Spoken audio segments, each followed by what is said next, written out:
mas mabilis na paghupa ng baha. Ito napansin ng ilang residente sa G. Araneta Avenue sa Quezon City kasunod ng mga nararanasang pag-ulang dulot ng habagat. Yan ang ulat ni Gab Villegas.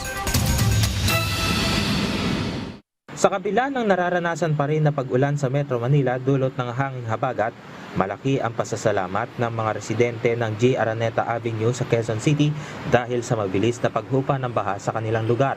Ang residente na si Daniel, ikinuwento na palaging naghahanda ang kanilang pamilya sa tuwing bubuhos ang malakas na ulan. Noong nakaraang taon, umabot sa lagpas tao ang baha sa G. Araneta kung saan pumasok ang baha sa ikalawang palapag ng kanilang bahay.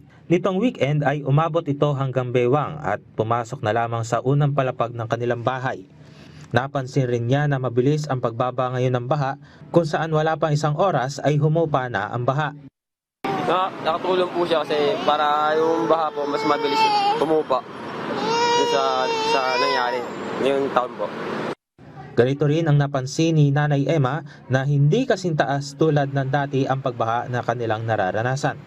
Malaking tulong anya ang isinasagawang pagsasaayos ng Department of Public Works and Highways o DPWH sa mga drainage system.